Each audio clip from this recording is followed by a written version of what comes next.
بسم اللہ الرحمن الرحیم الحمد للہ والصلاة والسلام علی سیدنا محمد وعلی آلہ واصحابہ اجمعین الحمد للہ والصلاة والسلام علی سیدنا محمد وعلی آلہ واصحابہ اجمعین اما بعد فاعوذ باللہ من الشیطان الرجیم بسم اللہ الرحمن الرحیم یا ایہا الناس انتم الفقراء الی اللہ واللہ هو الغنی الحمید صدق اللہ مولانا العظیم اللہم صلی علی سیدنا و مولانا محمد وعلی آل سیدنا و مولانا محمد وبارک وسلم اللہم صلی علی سیدنا و مولانا محمد وعلی آل سیدنا و مولانا محمد وبارک وسلم میرے قابل احترام بزرگوں اور عزیز بھائیوں، انسان کتنا ہی دولت کے لحاظ سے مالدار ہو جائے اور صحت کے لحاظ سے کتنے ہی اچھی صحت مند ہو جائے اور کام اور کاروبار کے لحاظ سے کتنا ہی مضبوط ہو جائے، لیکن پھر بھی وہ ہر گھڑی ہر لمحہ دنیا میں بھی کسی نہ کسی کا محتاج رہتا ہے، دنیا والوں میں سے بھی وہ کسی نہ کسی کا محتاج رہتا ہے، اور اللہ کا تو ہر لمحہ وہ محتاج ہے۔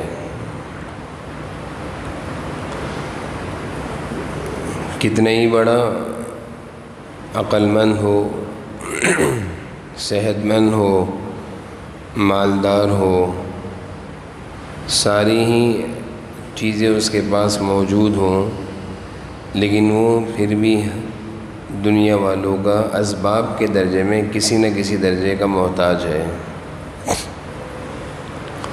اور اللہ تعالیٰ کا تو ہر لمحہ ہر گھڑی ہر سانس محتاج ہے۔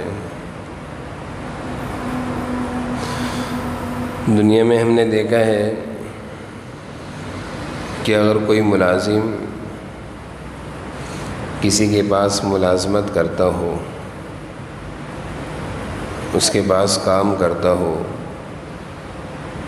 اور اس کو مالک کی طرف سے کام کرنے کی اجرت ملتی ہو، پیسے ملتے ہوں جس سے وہ اپنا خرچہ چلاتا ہو، تو وہ ملازم اپنے کو مالک کا محتاج سمجھتا ہے، اور وہ یہ کہتا ہے کہ بھائی یہ دکان ہے، یہ کام ہے، اور یہ مالک ہے میرا بڑا، تو میرا گھر کا خرچہ چل رہا ہے، اور اگر یہ دکان نہ رہی، کام نہ رہا، یہ میری نوکری نہ رہی، تو میرے گھر میں پریشانی ہوگی۔ تو اللہ تعالیٰ نے دنیا میں انسان کو اسباب کے درجے میں ایک دوسرے سے جوڑا ہوا ہے۔ اسی طرح کوئی شخص کسی جگہ کسی بڑے ادارے میں نوکری کرتا ہو اور اس کو اچھی خاصی وہاں سے اس کی ضرورت پوری ہو رہی ہو، وہ خوش ہو، تو وہ کبھی نہیں چاہے گا کہ یہ ادارہ ختم ہو، وہ کبھی نہیں چاہے گا کہ یہ ادارہ ختم ہو، بلکہ وہ کہے گا بھائی یہ ادارہ ہے تو میری زندگی میں بھی خوشحالی ہے، اگر یہ ادارہ، یہ فیکٹری ختم ہو گئی تو میری نوکری ختم ہو جائے گی، میں اپنے گھر کا خرچہ کیسے چلاؤں گا؟ تو وہ دنیا میں اسباب کے درجے میں اپنے کو اس ادارے کا محتاج سمجھتا ہے،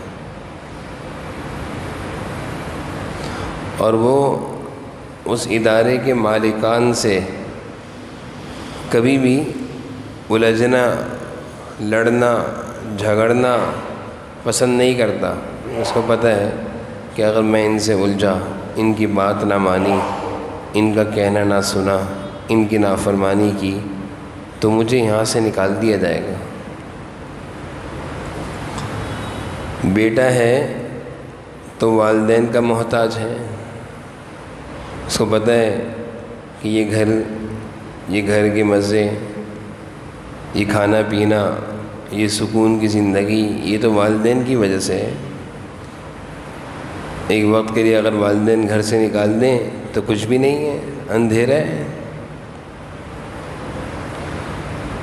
اور بہت سارے کم عقل نوجوان جو یہ سمجھ بیٹھتے ہیں کہ ہم بہت کچھ کر لیں گے، اور وہ اپنی اکڑ، اپنی طاقت اپنے والدین کے سامنے ظاہر کرتے ہیں کہ کیا ہوا، آپ نکال دیں گے، آپ نہیں کھلائیں گے تو میں خود محنت نہیں کر سکتا، میں خود نہیں کما سکتا۔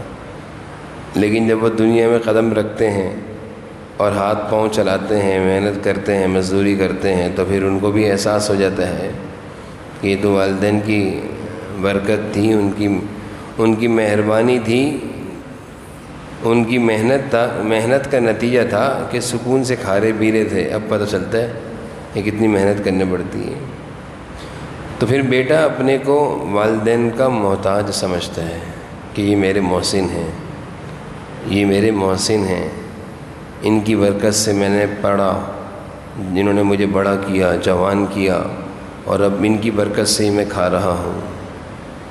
تو پھر وہ اپنے والدین کو اپنا محسن سمجھتا ہے، اپنے کو ان کا محتاج سمجھتا ہے، اور ان کی نافرمانی اور ناراضگی کو برداشت نہیں کرتا۔ اگر سمجھدار ہو، عقل مند ہو، انسان کے اندر سمجھ ہی نہ ہو تو وہ اپنے محسنین کو کیسے پہچانے گا؟ اگر انسان کے اندر سمجھ اور عقل نہ ہو، بے مروت انسان ہو، تو اس کو کیا پتہ مجھ پر کس کے احسانات ہیں۔ حدیث شریف میں آتا ہے جو لوگوں کا شکر نہیں کرتا وہ اللہ کا بھی شکر نہیں کرتا۔ یعنی جو لوگوں کو اپنا محسن نہیں جانتا، جو اس کے محسن ہیں، تو یہ اللہ کا کیسے شکر ادا کرے گا؟ اللہ تعالیٰ نے دنیا میں کسی نہ کسی کو ذریعہ بنایا ہے، انسان کی ضرورتوں ہر ایک سے وابستہ ہیں۔ بیوی ہے تو وہ کسی نہ کسی درجے میں شوہر کی محتاج ہے کہ شوہر لائے گا کما کر تو کھائیں گے، شوہر گھر دے گا تو رہیں گے، شوہر محنت کرے گا تو سکون سے رہیں گے۔ تو شوہر کی وہ اپنے کو محتاج سمجھتی ہے ایک عورت، لیکن وہ عورت جس کے اندر عقل و شعور ہو، اور شوہر عقل و شعور رکھنے والا سمجھدار، وہ کسی نہ کسی درجے میں اپنے کو بیوی کا محتاج سمجھتا ہے کہ بھئی یہ گھر چلا رہی ہے، سنبھال رہی ہے، بچوں کو پال رہی ہے، تو میں باہر کے کام کر رہا ہوں۔ اگر یہ آج کہہ دے کہ میں بچے نہیں سنبھالوں گی، خود سنبھال لو، تو پھر کون سنبھالے گا؟ باہر کے کام کون کرے گا؟ تو دونوں کی زندگی میں ایک دوسرے کی محتاجگی اور احتیاج ہے۔ اللہ نے نظام ایسا بنایا دنیا کا، اس کو ماننا پڑے گا، اس کو تسلیم کرنا پڑے گا کہ اللہ نے دنیا میں نظام ایسا بنایا ہے۔ بیوی یہ کہے شوہر سے کہ میں بھی کما سکتی ہوں، میں بھی محنت کر سکتی ہوں، اور میں بھی اپنے خرچے چلا سکتی ہوں، تو پھر گھر کی زندگی میں سکون تو نہیں رہا، جھگڑے رہیں گے۔ جو کما کر لائے گی اس کا میں لائی ہوں، میری مرضی۔ تو اللہ تعالیٰ نے انسان کی زندگی کو کسی نہ کسی درجے میں کسی سے جوڑا ہوا ہے، اور انسان اس کی نافرمانی نہیں کرتا۔ مالک کو معلوم ہے کہ یہ جو میرا ملازم ہے، اگر یہ آج چھوڑ کر بھاگ جائے تو کل دکان کا شٹر کون اٹھائے گا؟ گاہک سے ڈیلنگ کون کرے گا؟ سامان کون دکھائے گا؟ ہر کام تو اٹھ کے میں نہیں کروں گا۔ مالک تو ایک جگہ بیٹھا ہوا ہوتا ہے، کام دیکھ رہا ہوتا ہے، سارا کام تو ملازمین کر رہے ہوتے ہیں جن کو تنخواہ دیتے ہیں۔ تو جس طرح ملازمین اپنے مالک کے سبب کے درجے میں محتاج ہیں، اسی طرح مالک وہ اپنے ملازمین کا بھی محتاج ہے۔ اسی لیے جہاں یہ حکم دیا ہے شریعت نے کہ اپنے بڑوں کا خیال رکھو، وہاں بڑوں کو حکم دیا اپنے چھوٹوں کا بھی خیال رکھو۔ جہاں شریعت یہ سکھاتی بڑوں کے آداب، وہاں بڑوں کو سکھاتی چھوٹے کے آداب، چھوٹوں پر شفقت۔ اگر مالک یہ سمجھتا رہے میں تجھے دے رہا ہوں نوکری، میرے ذریعے سے تیرا گھر چل رہا ہے، تو یہ اس کی نادانی ہے۔ اگر کل کو ملازم یہ کہتے میں کل سے نہیں آؤں گا، اور دوسرا بھی دو ملازم ہو، دونوں کہتے میں نہیں آؤں گا، تو پتہ چل جائے گا کہ کون چلائے گا اب دکان، کون چلائے گا کام۔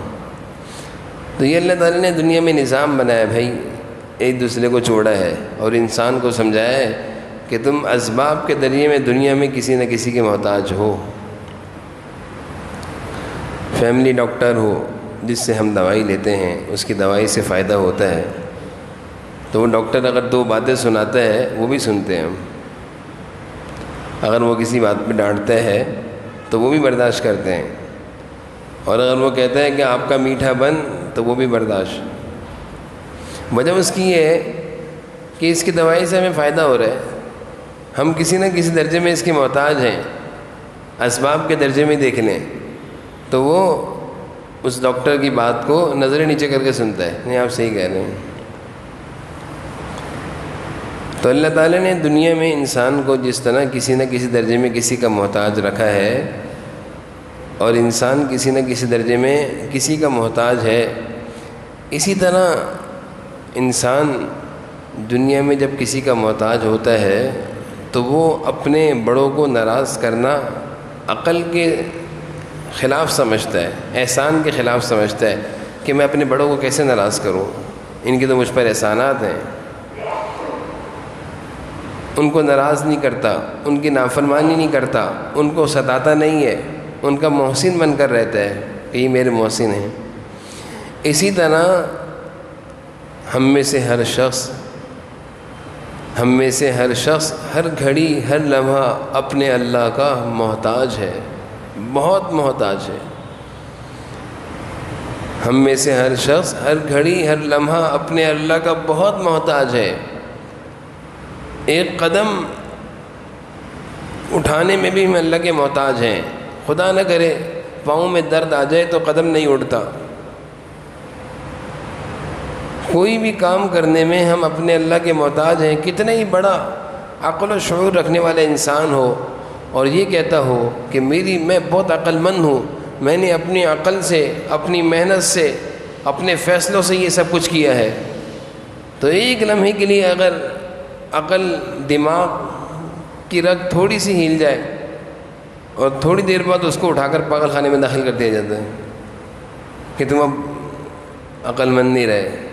یعنی وہی انسان جس کو اپنی عقل پہ بڑا ناز تھا، وہ یہ بھول بیٹھا تھا کہ بھائی یہ عقل اللہ کی دی ہوئی ہے۔ جیسے ایک بزرگ، ان کے پاس ایک شخص آیا اور وہ بے ادب انسان تھا، کہنے لگا اللہ کے اپنے بارے میں کہ میں بہت سمجھدار انسان ہوں، بہت سمجھدار ہوں، اور میں نے اپنی سمجھ، اپنے سوچ، اپنے فیصلے، اپنی عقل سے یہ دیکھو کیا کیا کیا ہے۔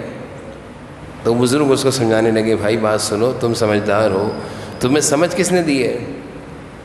اللہ نے دی ہے۔ اگر یہ سمجھ نہ ہو تو تم یہ سب کچھ کر سکتے تھے؟ تم نے بڑی محنت سے، بھاگ دوڑ سے یہ سب کچھ بنایا ہے، تو یہ ہاتھ پاؤں میں طاقت کس نے دی ہے؟ اللہ نے دی ہے۔ اگر یہ طاقت نہ ہوتی تو تم کچھ کر سکتے تھے؟ تمہاری زبان میں کشش ہے، تم لوگوں سے بات کرتے ہو، لوگ تمہاری بات مان لیتے ہیں، تمہاری بات پر یقین کرتے ہیں، یہ زبان میں بولنے کی طاقت کس نے دی ہے؟ اللہ نے دی ہے۔ تو اپنے کو اس اللہ سے مستغنی کیوں کرتے ہو؟ انسان ایک لمحہ اور ایک گھڑی بھی اللہ سے مستغنی ہو کر نہیں گزار سکتا۔ پتہ نہیں چلتا ایک دم رسی کھینچ دی جاتی ہے، پتہ نہیں چلتا ایک دم سے پکڑ آ جاتی ہے، اس کو احساس بھی نہیں ہوتا۔ تو جس طرح ہم دنیا میں دنیا والوں کے اسباب کے درجے میں کسی نہ کسی درجے میں محتاج ہیں، اس سے کئی گنا زیادہ، 1000 گنا زیادہ، لاکھوں گنا زیادہ، ہر گھڑی ہر لمحہ دن رات ہم اپنے اللہ کے محتاج ہیں، اللہ کے محتاج ہیں۔ اللہ کی ہر نعمت کے ہم محتاج ہیں، اللہ کی مدد اور نصرت کے محتاج ہیں، اللہ کی دی ہوئی نعمتیں، انعامات کے محتاج ہیں۔ ہم کبھی بھی یہ نہیں کہہ سکتے کہ ہمیں فلاں چیز کی ضرورت نہیں، ہر چیز کا انسان محتاج ہے۔ اس لیے جس طرح ہم دنیا میں رہتے ہوئے دنیا والوں کو، اپنے محسنین کو ناراض کرنا پسند نہیں کرتے، اپنے اللہ کو بھی ناراض کرنے کی ایک صحیح انسان جو جس کے اندر عقل و شعور ہو، وہ اپنے اللہ کو بھی ایک لمحے کے لیے ناراض نہیں کرتا، نہیں بھولتا، جبکہ اس کو احساس ہو کہ میں اپنے اللہ کا محتاج ہوں، اس کو احساس ہو۔ اپنی جسم کی نعمتوں کو تو دیکھیں کہ اللہ نے ہمیں کیسی کیسی نعمتوں سے نوازا ہے۔ آج اگر ہمارے پاس مال ہے اللہ کا دیا ہوا تو ہم مالدار کہلا رہے ہیں، اگر یہ مال نہ ہو تو ہم فقیر ہیں، غریب ہیں، محتاج ہیں، مسکین ہیں، اتنے سارے لقب مل جائیں گے ہمیں۔ ایک اللہ کی نعمت مال اللہ نے دیا ہے، اس کی برکت سے آج ہم کھا رہے پی رہے ہیں، عزت کی زندگی گزار رہے ہیں، اور اگر یہ مال اللہ ہم سے لے لے چلا جائے تو ہم فقیر بھی ہیں، غریب بھی ہیں، محتاج بھی ہیں، مسکین بھی ہیں، ذلیل بھی ہیں۔ تو اللہ تعالیٰ نے ہمارے ساتھ کتنا بڑا احسان کیا ہے کہ یہ مال ہم اپنے ساتھ لے کر آئے تھے، تو اللہ کا دیا ہوا ہے۔ انسان بہت جلدی اپنے اللہ کو بھول جاتا ہے۔ قرآن کریم کی ایک آیت ہے، یا ایھا الانسان ما غرک بربک الکریم، اے انسان ما غرک، تجھے کس نے بربک الکریم، اس کریم رب سے غافل کر دیا ہے، دھوکے میں ڈال دیا ہے۔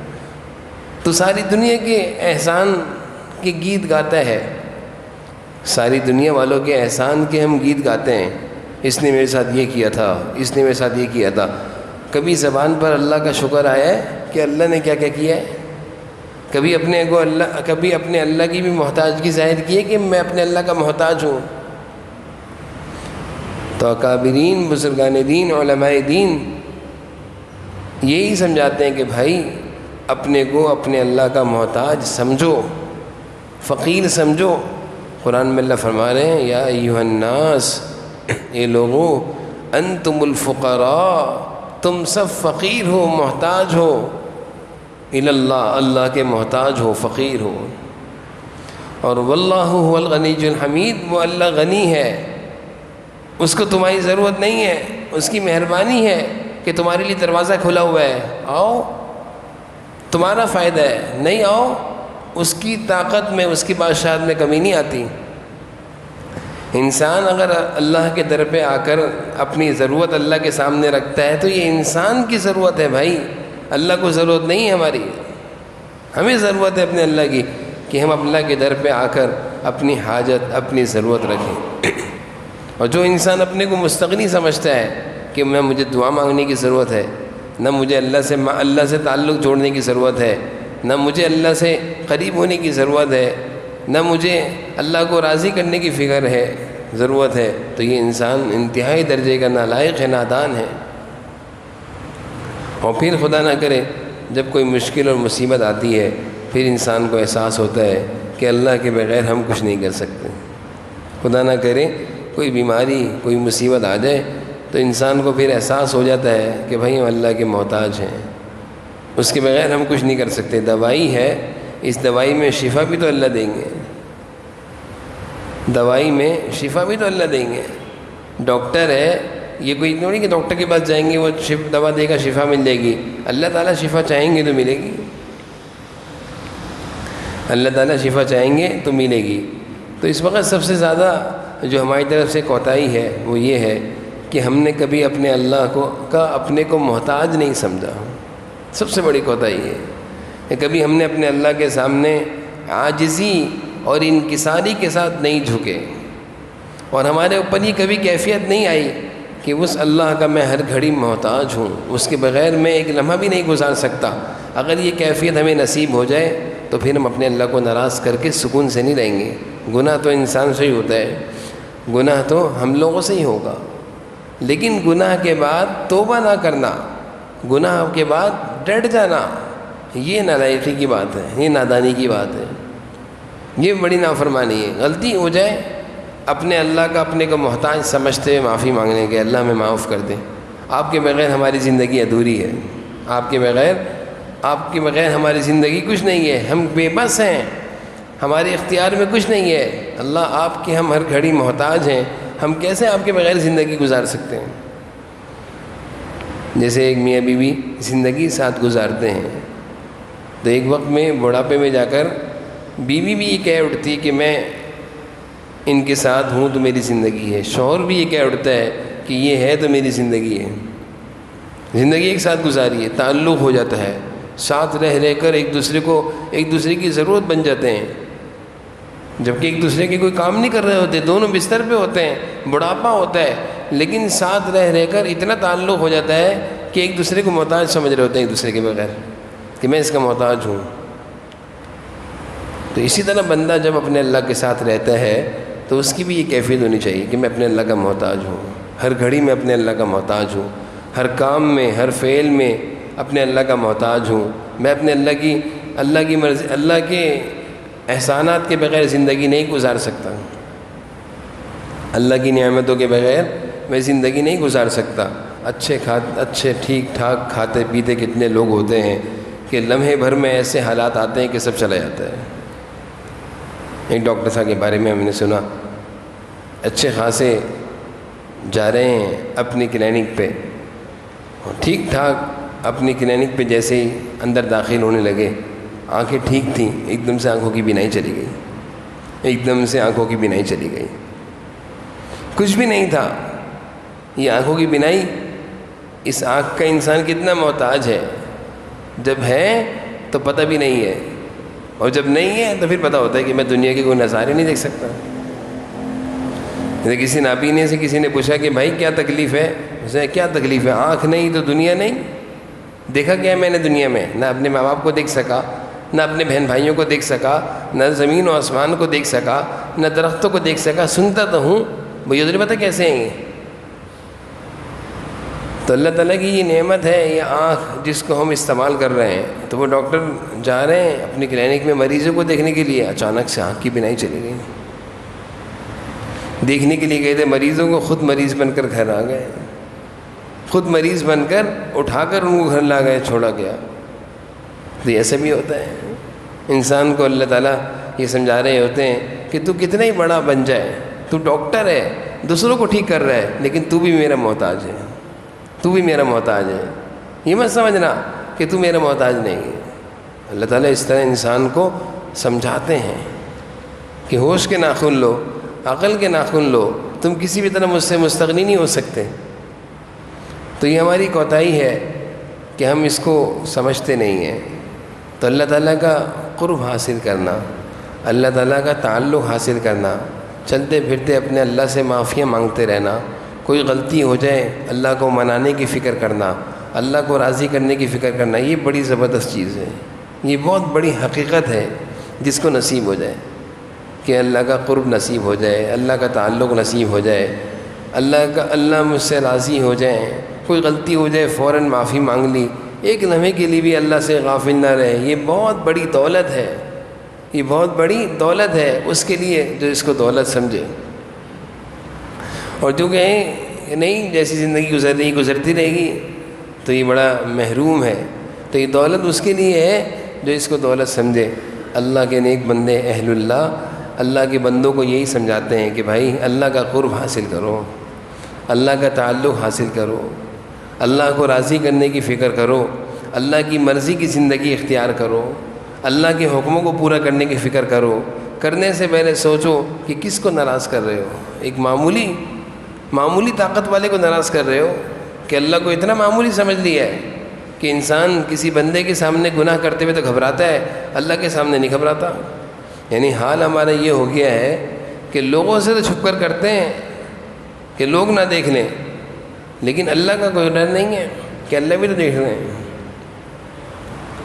اللہ سے غفلت کا یہ حال ہے، اور اپنے کو اتنا اللہ سے دور کر لیا اور اللہ تعالیٰ کو ایسا کچھ سمجھ لیا کہ لوگوں کا تو ڈر ہے کہ میں یہ کام کروں گا، کسی کو پتہ چل گیا لوگوں میں ذلیل ہو جاؤں گا، لوگ مجھے کیا کہیں گے، لیکن یہ ڈر نہیں ہے کہ میں یہ کام کر رہا ہوں اللہ دیکھ رہے ہیں، اگر اللہ نے دنیا میں ذلیل کر دیا تو ساری دنیا میں ذلیل ہو جاؤں گا، یہ فکر نہیں ہے۔ وجہ اس کی صرف اتنی ہے کہ لوگوں کی طاقت کو ہم سمجھتے ہیں، اللہ کی طاقت کو نہیں سمجھتے۔ یہ سمجھتے ہیں کہ کسی کو پتہ چل گیا تو یہ ہو جائے گا. یہ نہیں سمجھتے کہ اللہ اگر ناراض ہو گئے تو کیا ہوگا، اللہ اگر ناراض ہو گئے تو کیا ہوگا. یہ چیز اپنے اندر پیدا کرنے کے لیے ضروری ہے کہ نیک مجلسوں میں، نیک صحبتوں میں آئیں، خود بھی آئیں، اپنے گھر والوں کو بھی لے کر آئیں. اور نیک صحبتوں میں یہ چیز پیدا ہوتی ہے. یہ باتیں جب دلوں میں جاتی ہیں تو اثر رکھتی ہیں. یہ باتیں دلوں میں جب اترتی ہیں اثر رکھتی ہیں کہ واقعی ہم سب کا خیال رکھتے ہیں، اپنے اللہ کا خیال نہیں رکھتے ہیں. شادی بیاہوں میں کیا ہوتا ہے؟ شادی بیاہوں میں، تقاریب میں سارے خاندان کو منائیں گے، راضی کریں گے. کوئی ناراض ہو اس کو راضی کریں گے کہ بھائی آ جاؤ آ جاؤ، خوشی کا موقع ہے. بیٹے کی شادی ہے، اگر چچا ناراض ہیں راضی کر کے لے کر آئیں گے، ماموں ناراض ہیں راضی کر کے لے کر آئیں گے، خالہ ناراض ہیں راضی کر کے لائیں گے. بسا اوقات شادیوں میں تاخیر ہو جاتی ہے کہ نہیں، ہم اس وقت تک شادی نہیں کریں گے اپنے بچے کی جب تک کہ فلاں عزیز راضی نہ ہو جائے، جب تک کہ وہ ہمارے بچے کی خوشی میں شامل نہ ہو جائے. کتنی فکر کرتے ہیں ہم لوگوں کو شامل کرنے کی. اچھی بات ہے، اچھی بات ہے. اللہ تعالیٰ نے حکم دیا ہے جوڑنے کا، اللہ تعالیٰ نے حکم دیا ہے جوڑو، توڑو نہیں.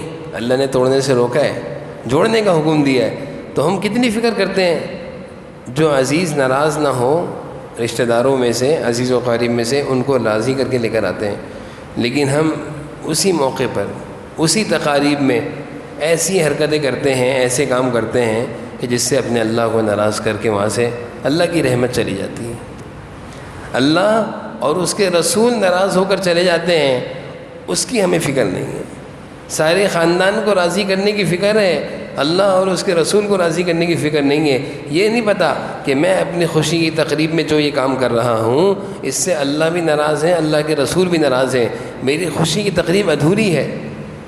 جیسے بچے کی شادی میں اگر باپ شامل نہ ہو تو اس بچے پر کیا گزرتی ہے کہ میرا باپ مجھ سے راضی نہیں ہے، تقریب میں نہیں آ رہا. وہ کہتے ہیں میری تقریب ادھوری ہے، ابا ناراض ہیں، میری خوشی ادھوری ہے، میری شادی ادھوری ہے، ابا ناراض ہیں. اسی طرح بندے کا جب اپنے اللہ سے تعلق ہوتا ہے، جس کو میں سمجھانا چاہ رہا ہوں اور جس کو حضرت تھانوی رحمۃ اللہ علیہ سمجھا رہے ہیں اس کتاب میں، کہ جب بندے کا اپنے اللہ سے تعلق جڑ جائے تو پھر اس کو بھی ہر خوشی ادھوری لگتی ہے جس خوشی میں اللہ اور اس کے رسول کے حکم ٹوٹ رہے ہوں، اللہ اور اس کے رسول کے طریقے ٹوٹ رہے ہوں. اس کو اچھا نہیں لگتا. اس کو صبح کی نماز چھوٹ جائے اس کو ساری دنیا بری لگتی ہے. جس طرح صبح اگر جہاز کی فلائٹ ہو اور وہ نکل جائے، انسان کیسے پریشان ہوتا ہے کہ میرا جہاز نکل گیا، مجھے اسلام آباد جانا تھا. اسی طرح جس کی صبح کی فجر کی نماز نکل جائے اس کو بھی سب چیزیں ادھوری لگتی ہیں. دن برا لگتا ہے، کام برے لگتے ہیں کہ آج فجر کی نماز رہ گئی، اللہ کو ناراض کر دیا، آج میرے دن میں، میری زندگی میں خوشی ادھوری ہے، آج میرا دن اچھا نہیں ہے کیونکہ میں نے صبح اللہ کا حکم توڑ دیا. لیکن یہ جب ہوگا جب اللہ سے تعلق ہوگا. جیسے ایک صاحب گزشتہ روز ان کی بیوی کا انتقال ہوا، اچھی خاصی عمر میں انتقال ہوا، تو ضعیف ہیں. تعزیت کے لیے ان کے پاس گیا تو باتیں ہو رہی تھیں، باتوں میں کہا اب تو دنیا ادھوری ہے، بات بڑھاپا ہے، 70 سال تک کی عمر ہوگی، 65 سال کی عمر ہوگی. تو مجھ سے کہنے لگے اب تو دنیا ادھوری ہے، اب تو ایسا لگتا ہے سینے میں بس کچھ نہیں ہے. اپنی کیفیت بتا رہے تھے. بیوی کے بغیر انسان اپنی زندگی کو ادھوری سمجھ رہا ہے. دنیا کی کوئی چیز چلی جائے انسان اپنی زندگی کو ادھوری سمجھتا ہے، اپنے اللہ کو ناراض کر کے اس کا احساس بھی نہیں ہوتا، جس کے ہم ہر گھڑی محتاج ہیں. بھائی اگر اللہ تعالیٰ کوئی بھی ایک نعمت چھین لے انسان کو پتہ چل جائے گا. خدا نہ کرے، اللہ نہ کرے، آنکھوں کی بینائی میں فرق آ جائے انسان کتنا پریشان ہو جاتا ہے، کانوں کی سماعت میں فرق آ جائے انسان کتنا پریشان ہو جاتا ہے. دل جس رفتار سے کام کر رہا ہے اس کی رفتار میں کمی آ جائے کہ آپ کا دل اتنا فیصد کام کر رہا ہے، 100% نہیں کر رہا، 50 پہ آ گیا، انسان پریشان ہو جاتا ہے. بڑے بڑے ڈاکٹروں کو دکھاتا ہے کہ میرے دل کو دیکھیں کیا ہو گیا، 50% پہ آ گیا، 40% پہ آ گیا، مشینوں پر آ گیا ہوں، میں بیٹری پر آ گیا ہوں. کیسے پریشان ہوتا ہے. یہ سوچے نا اس دل کو کون چلا رہا تھا اب تک، بچپن سے لے کر اب تک کون چلا رہا تھا. 60 سال تک یہ دل ایسا بہترین کام کرتا ہے کبھی اللہ کا شکر ادا نہیں کیا. 60 سال کے بعد جب دل میں لگتی ہے بیٹری, پھر انسان کو احساس ہوتا ہے یہ کیا ہے, اس کو تو ہم نے کچھ سمجھا نہیں تھا. گردے ہیں, کتنی بڑی اللہ کی نعمت ہے کہ جن لوگوں کے گردوں کی تکلیف ہوتی ہے اللہ تعالیٰ سب کی حفاظت فرمائے, سب کی حفاظت فرمائے اللہ تعالیٰ. کیسی تکلیف میں ہوتے ہیں بیچارے کہ ان کو پیشاب نہیں آتا, اور ہم دن بھر میں کتنا پانی پیتے, کتنا پیشاب کرتے, کبھی شکر ہی نہیں کیا. میں نے گزشتہ درس میں بھی یہ واقعہ سنایا تھا.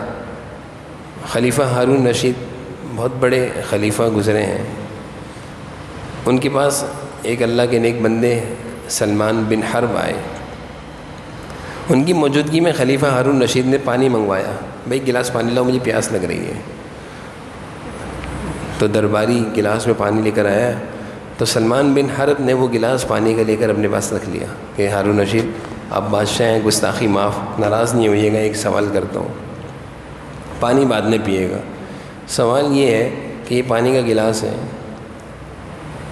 آپ کسی جنگل میں ہوں, بیابان میں ہوں, گرمی میں ہوں, دھوپ کی تپش ہو, سنسان جگہ ہو, نہ پانی ہو, نہ انسان ہو, نہ زندگی کا کوئی سہارا ہو, نہ کوئی آسرا ہو, اور وہاں سخت دھوپ گرمی کی شدت میں آپ کو پانی کی پیاس لگتی ہو اور پانی نہ ہو, کیا کریں گے آپ؟ ہم کوشش کروں گا, جان بچاؤں گا. کہا کہیں سے کوئی آدمی آ جائے اور اس کے پاس ایک گلاس پانی ہو, تو اس گلاس پانی کی کیا قیمت دیں گے آپ؟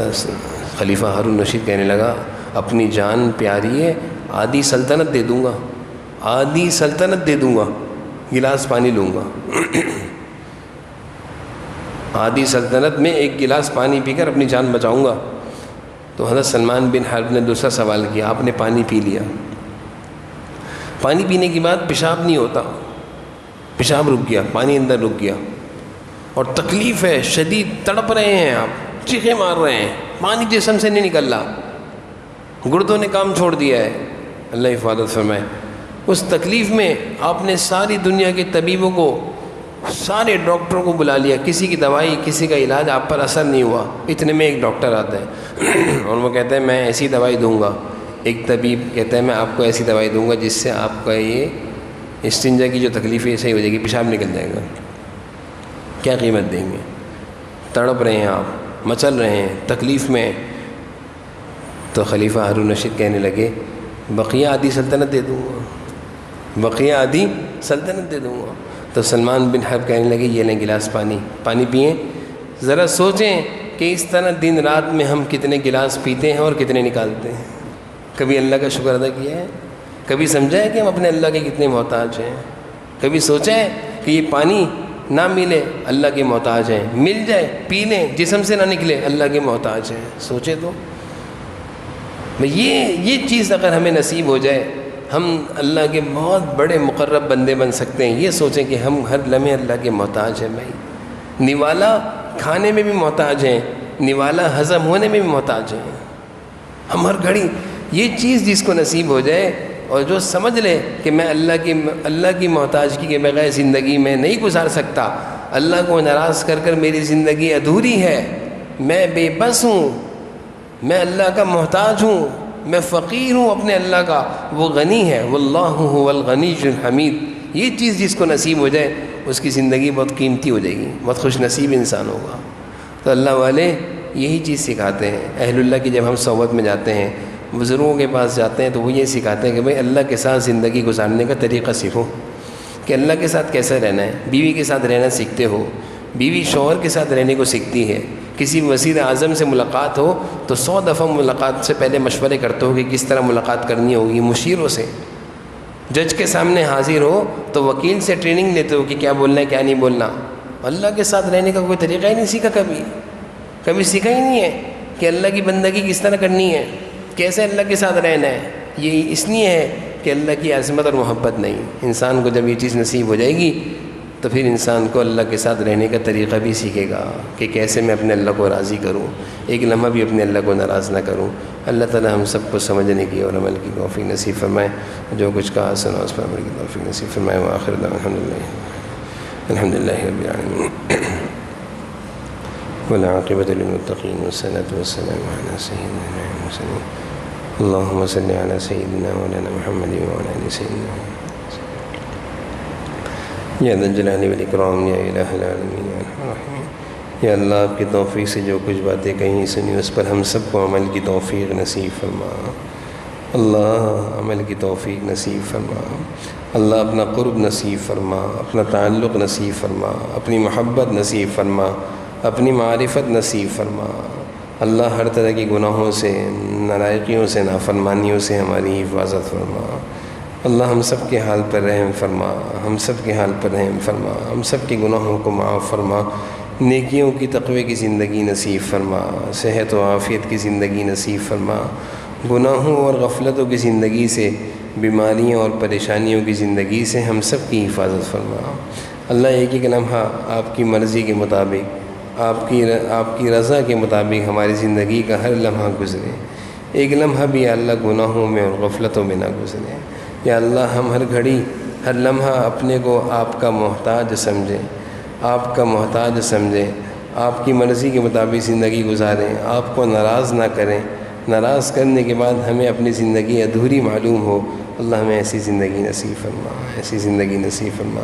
اللہ ہم سب کے حال پر رحم فرما، بیماروں کو صحت و عافیت نصیب فرما، پریشان حالوں کی پریشانیوں کو دور فرما، بے روزگاروں کو رزق حلال نصیب فرما، مظلوموں کی مدد فرما، مظلوموں کی مدد فرما۔ ساری دنیا میں جہاں بھی مسلمان مظلوم ہیں اللہ ان کی غیب سے مدد فرما۔ فلسطین کے، شام کے، برما کے، کشمیر کے مسلمانوں کو عافیت نصیب فرما۔ ربنا تقبل منا انک انت السمیع العلیم وتب علینا انک انت التواب الرحیم۔ صلی اللہ تعالی علی النبی الکریم وعلی آلہ وصحبہ اجمعین برحمتک۔